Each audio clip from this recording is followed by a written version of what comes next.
The story begins months after the events of the first film, with the Fantastic Four slowly adjusting to a life where the public now sees them as both heroes and symbols of hope. Reed Richards becomes increasingly focused on developing technology to safeguard Earth from cosmic threats, often burying himself in his lab and neglecting personal connections. Sue Storm finds herself struggling to maintain unity within the team, while also protecting her brother Johnny from reckless behavior. Ben Grimm, despite the acceptance he's gained, still battles with deep insecurities about his appearance and wonders if he'll ever truly have a normal life.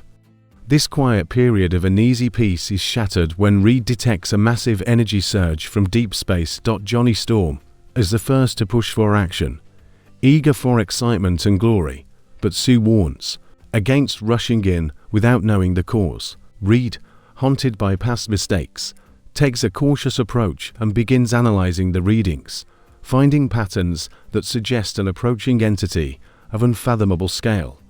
Meanwhile, Ben spends time with Alicia Masters, trying to enjoy moments of peace, but even he notices strange environmental changes, tides shifting unpredictably and strange weather patterns forming. The public grows restless, sensing that something is wrong, and the government turns to the Fantastic Four for answers. What Reed discovers next shakes him to his core. The readings match ancient legends recorded in alien archives he studied years ago. The group debates whether to inform the public, fearing mass panic. Reed believes in transparency, but Sue argues they need more information before spreading fear. This leads to tension within the team, with Johnny accusing Reed of keeping secrets and Ben taking Sue's side for the sake of stability. During their argument, an enormous, shimmering object appears in Earth's upper atmosphere, sending shockwaves through satellites and communication systems worldwide. News outlets struggle to capture the event, but the image of the colossal object is burned into everyone's mind. Reed identifies it as a cosmic harbinger, a signal that a far greater force is coming. As the world watches in terror, the object descends slightly before vanishing without a trace, leaving only electromagnetic disturbances behind. Reed works day and night to decode the signal it emitted, while Sue tries to keep the media from turning the team into scapegoats. Johnny, feeling useless, flies into the stratosphere to search for any signs, only to encounter a strange, silver-skinned figure on a board-like craft. The figure moves faster than Johnny can keep up with, and with a simple gesture, sends Johnny tumbling back to Earth. The encounter shakes Johnny's confidence for the first time. The silver figure, later revealed as the Silver Surfer, appears in multiple parts of the world over the next few days, causing massive environmental upheaval wherever he goes. Cities flood, deserts freeze, and volcanoes erupt unexpectedly. The Fantastic Four track him, but every attempt to confront him ends with the surfer easily outmaneuvering them. Ben, frustrated at feeling powerless again, lashes out at Reed for not having a better plan. Sue begins to question whether their powers are enough to face something that isn't driven by malice, but by a higher purpose. Eventually, Reed discovers that the surfer is not an invader, but a herald, one who arrives to prepare worlds for the coming of Galactus, a being who consumes entire planets to sustain himself. The realization leaves the team speechless as they grapple with the idea of an enemy they cannot physically defeat. Johnny wants to confront the surfer directly, but Reed warns that their only chance lies in understanding him. Sue volunteers to try reasoning with the surfer, believing that he might be more than just a servant.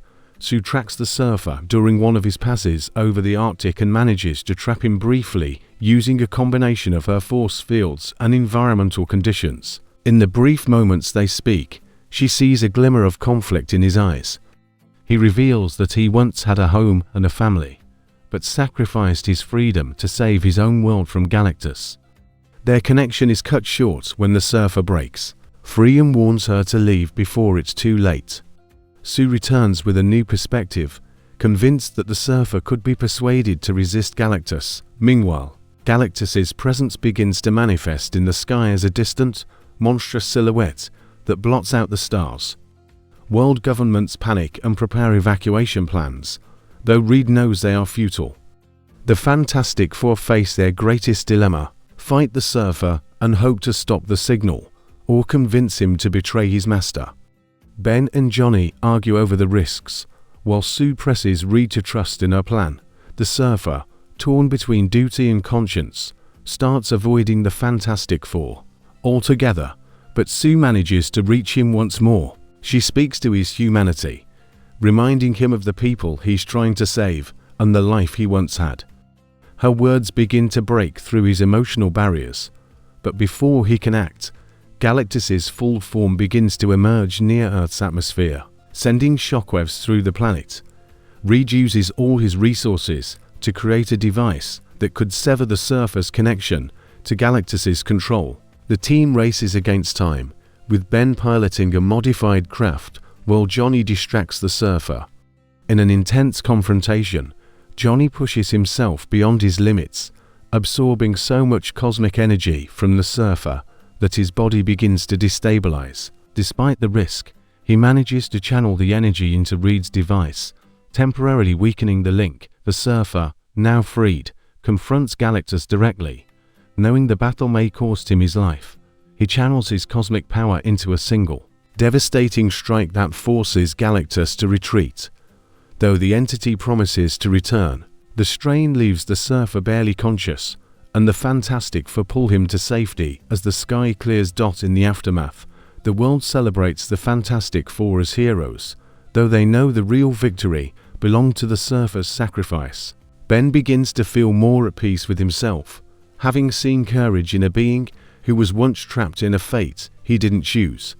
Johnny, humbled by his near-death experience, starts valuing his relationships over fame. Sue and Reed reconnect on a deeper level, realizing that their bond is their greatest strength.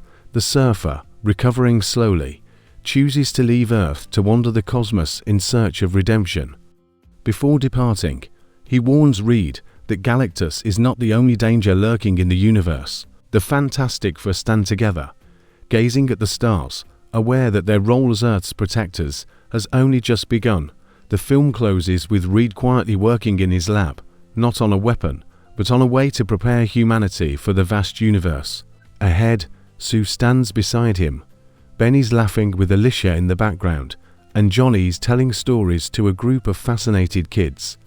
The threat may have passed for now, but the Fantastic Four know that their real journey, as heroes and as people, is far from over.